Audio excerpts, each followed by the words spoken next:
अस्सलाम वालेकुम नाजरीन, पी न्यूज़ हेडलाइंस में आपका खैर मकदम। मैं हूं बशीर नाज। खबरों की तफसीलात से पहले आइए डालते हैं चंद सुर्खियों पर एक नजर। फर्जंदान तौहीद के लिए काबा शरीफ और रोज़े रसूल सल्लल्लाहु अलैहि वसल्लम के दरवाजे खुल गए। 4 अक्टूबर से उम्रा की अदायगी बहाल करने का ऐलान। कश्मीर पर तोयब अर्दोगान की अक़वाम मुत्तहिदा में तकरीर। भारत के दाखिली मामलात में मुदाखलत। टीएस तीरमूर्ति। डॉक्टर फारूक अब्दुल्ला का लोकसभा में जम्मू कश्मीर की खुसूसी पोजीशन की फौरी बहाली का मुतालबा। पार्लियामेंट के अहाते में एहतजाज। मिलिटेंट से मुतासिर बच्चों के लिए MBBS और BDS नशिस्तें मुख्तस। वज़ारत दाखिला का ऐलान।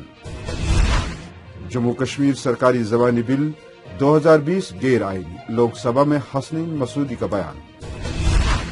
मोदी ने पड़ोसी ममालिक के साथ ताल्लुकात खराब किए। कांग्रेस के साबिक सदर राहुल गांधी का मोदी पर इल्जाम। अवामी शिकायत को मौके पर ही अजाला किया जाए। अखनूर दौरे के दौरान लेफ्टिनेंट गवर्नर की अवाम को यकीन दहानी। लद्दाख के लोग भी पंती से और दफा 370 की मनसूखी से अब खुश नहीं। मोहम्मद मुजफ्फर शाह। आशा वर्कर्स और दीगर आर्जी मुलाजमिन की मुलाजमत की मुस्तकिली की मांग। प्रेस कॉलोनी में एहतजाज। ब्लॉक दिवस प्रोग्राम का दूसरा मरहला शुपियन में शुरू। जिला तरक्याती कमिश्नर शुपियन चौधरी मोहम्मद यासीन का दौरा। अब खबरें तफसील के साथ। नाजरीन, कोरोना वायरस के बायस 7 माह की पाबंदी के बाद सऊदी अरब ने एहतियाती तदाबीर मलहूज़ नजर रखते हुए 14 अक्टूबर से मरहलावार आज़मीन के लिए उम्रे की अदायगी को बहाल करने का ऐलान कर दिया। सऊदी वजारत के मुताबिक पहले मरहले में असल गुंजाइश का 30% यानी सऊदी अरब में मुकीम 6000 शहरियों और तारिक वतन को 4 अक्टूबर से रोजाना उम्रा अदा करने की इजाजत होगी। दूसरे मरहले में यकम रबीउल अव्वल 18 अक्टूबर से सऊदी शहरियों और तारिकीन वतन को 75% गुंजाइश के साथ उम्रे की अदायगी, ज़ियारत और इबादत की इजाजत दी जाएगी, जिसमें 15,000 आज़मीन उम्रा की अदायगी जबकि 40,000 नमाजी शरीक हो सकेंगे। जबकि रोज़े रसूल सल्लल्लाहु अलैहि वसल्लम पर हाजिरी की गुंजाइश को भी तमाम तर एहतियाती तदाबीर के साथ 75% तक बढ़ा दिया जाएगा। अक़वाम मुत्तहिदा में भारत के मुस्तकिल नुमाइंदे TS तीरमूर्ति ने तुर्क सदर रजब तोयब अर्दोगान की जानिब से कश्मीर पर बयानबाजी करने पर रद्द का इजहार किया है। TS तीरमूर्ति ने कहा कि उनको दूसरे अक़वाम की खुदमुख्तारी का एहतराम करना सीखना चाहिए। तुर्क सदर रजब तोयब अर्दोगान ने अक़वाम मुत्तहिदा की जनरल असम्बली से कश्मीर पर एक बार फिर कहा कि मसले कश्मीर एक ऐसा सुलगता हुआ मसला है और जम्मू कश्मीर को खुसूसी रियासत का दर्जा देने वाले आर्टिकल 370 के खात्मे के बाद मसला और भी संगीन हो गया है। लोकसभा में जम्मू कश्मीर सरकारी जबानों के बिल पर बात करते हुए नेशनल कॉन्फ्रेंस के रुकन पार्लियामेंट हसनैन मसूदी ने कहा कि भारतीय पार्लियामेंट को इख्तियार नहीं है कि वो जम्मू कश्मीर को 2 मरकजी जेर इंतजाम इलाकों में तकसीम करके उसके आइन को खत्म कर दे। उन्होंने कहा कि यूनियन ऑफ इंडिया से इलाहा के वक्त जम्मू कश्मीर एक खुद मुख्तार मुल्क था जिसका अपना आइन था, जो दूसरे राजवाड़ों के बरक्स 1950 तक बरकरार रहा। उसके बाद हिंदुस्तान के आइन ने जम्मू कश्मीर को अपना आइन बनाने की सहूलत फराहम की। उन्होंने कहा कि महाराजा प्रताप सिंह ने 1899 में उर्दू को जम्मू कश्मीर की सरकारी जबान बनाया था और जम्मू व कश्मीर की आइन साज असम्बली ने भी उर्दू को ही रियासत की सरकारी जबान रखा। उन्होंने कहा कि पार्लियामेंट को इख्तियार नहीं है कि वो जम्मू व कश्मीर को 2 मरकजी जेर इंतजाम इलाकों में तकसीम करके उसके आइन को खत्म कर दे। मसूदी ने मरकजी हुकूमत पर जोर दिया कि वो जम्मू कश्मीर तंजीम एक्ट 219 के तहत बनाए गए कवानीन को वापस लेकर अदालत उज़्मा के फैसले का इंतजार करे। कांग्रेस के साबिक सदर राहुल गांधी ने वजीर आजम नरेंद्र मोदी पर भारत के पड़ोसी ममालिक से ताल्लुकात खराब करने का इल्जाम आयद करते हुए कहा कि पड़ोस में बगैर दोस्त का रहना बहुत खतरनाक होता है। राहुल गांधी ने ट्वीट किया है कि मोदी ने ताल्लुकात के इस जाल को बर्बाद कर दिया जिसे कांग्रेस ने कायम किया और अशरों तक उनको तकवीत फराहम की। राहुल गांधी ने द इकोनॉमिस्ट की एक खबर को स्क्रीन शॉट भी अपने ट्वीट के साथ शेयर किया है, जिसकी सुर्खी बांग्लादेश के ताल्लुकात हिंदुस्तान के साथ कमजोर होने के साथ उसके ताल्लुकात चीन के साथ मजबूत हो रहे हैं।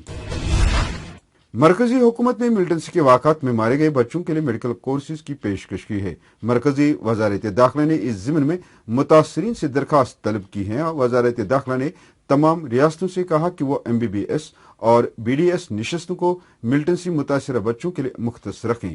مرکزی وزارت داخلہ نے وسطی پول کے تحت میڈیکل اور ڈینٹل کالج میں MBBS اور BDS کورسز کرنے کے لیے عسکریت پسند کے حملوں کا نشانہ بننے والے شریک حیات اور بچوں سے درخواستیں طلب کی ہیں۔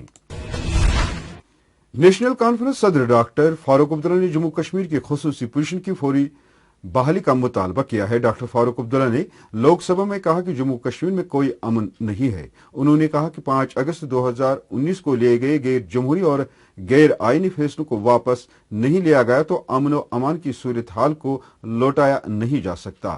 ڈاکٹر فاروق عبداللہ کی قیادت میں پارلیمنٹ کے احاطے میں مہاتما گاندھی مجسمے کے سامنے دفعہ 370 اور 35A کی بحالی کی مانگ کو لے کر احتجاجی مظاہرہ کیا۔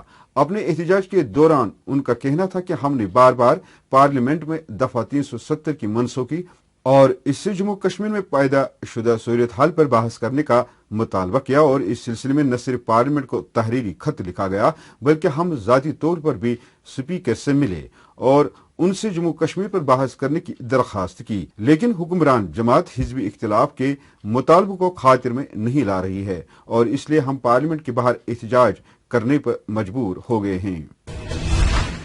عوامی شکایت کو موقع پر ازالہ کرنے اور عوام کو بہتر انتظامیہ فراہم کرنے کی یقین دہانی کرتے ہوئے لیفٹیننٹ گورنر نے اپنے دورے کے دوران اخنور میں جن ابھیان کا جائزہ لیا۔ گورنر نے سرکاری افسروں سے کہا کہ عوام کی دہلیز تک صحیح گورننس لانے کی اشد ضرورت ہے۔ انہوں نے کہا کہ حکومت محض اعلانات کے بجائے حقیقی ترقیاتی اقدام کی حوصلہ افزائی کرے گی۔ کیمپ نہیں ہے،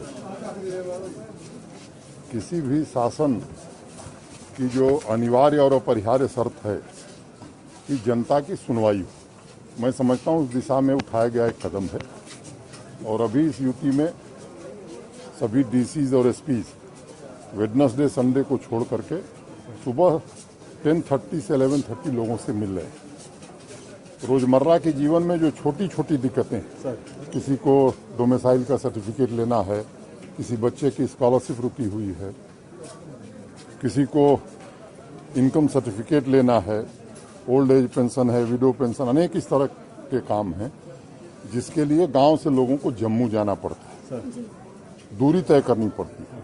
تو یہ ہم سب نے یہ طے کیا کہ ہر سب ڈویژن پر اس طرح کا بدھوار کو ویڈنسڈے کو 10 بجے سے 4 بجے تک یہ کارکرم ہوگا۔ ادھر عوامی نیشنل کانفرنس کے نائب صدر محمد مظفر شاہ نے ایک نجی ٹی وی چینل سے بات کرتے ہوئے کہا کہ وقت نے ثابت کر دیا ہے کہ دفعہ 370 کی منسوخی اور ریاست کو 2 حصوں میں تقسیم کر کے ڈیوٹیز میں تبدیل کرنا بھارت سرکار کا غلط فیصلہ ہے۔ شاہ نے کہا کہ لداخ ہل کونسل الیکشن سے بائیکاٹ کرنے اور شیڈول 6 کی ڈیمانڈ کرنے سے یہ واضح ہو گیا ہے کہ لداخ کے لوگ بھی 35 سے اور دفعہ 370 کی منسوخی سے خوش نہیں ہیں۔ پریس کالونی سری نگر میں کل آنگن واڑی اور آشا ورکرز اور دیگر عارضی ملازمین نے ملازمت کی مستقلی کی مانگ کرتے ہوئے ایک احتجاج کے دوران کہا کہ مرکزی سرکار لیبر ایکٹ قانون میں ترمیم کرنا چاہتی ہے جس سے کروڑوں مزدوروں اور لاکھوں عارضی ملازمین کا مستقبل خطرے میں پڑ جائے گا۔ ضلع ترقیاتی کمشنر شپین چودھری محمد یاسین نے کل بلاک دیوس پروگرام کے دوسرے مرحلے کی ابتدائی تقریب پر بلاک ہرمین امام صاحبہ اور زین پورہ شپین کا دورہ کیا اور لوگوں کو درپیش مسائل اور مطالبات کا جائزہ لیا، جس دوران ہرمین شپین کے لوگوں نے سڑک کے رابطے، تباہ شدہ ٹرانسفارمر اور بجلی کے پولوں کی مرمت، گلیوں اور نالیوں کی تعمیر، طبی سہولیات، مختلف دیہاتوں کو ایک دوسرے سے منسلک پلوں کی فوری طور مرمت اور نئے پلوں کی تعمیر کرنے کا مطالبہ کیا ہے۔ ناظرین، اسی کے ساتھ خبروں کا یہ شمارہ اختتام کو پہنچا۔ اگلے شمارے میں آپ سے پھر ملاقات ہوگی۔ پی نیوز کو سبسکرائب، لائک اور شیئر کرنا نہ بھولیں۔ خوش رہو، آباد رہو، کورونا سے محفوظ رہو۔ دیجیے اپنے میزبان کو اجازت۔ خدا حافظ۔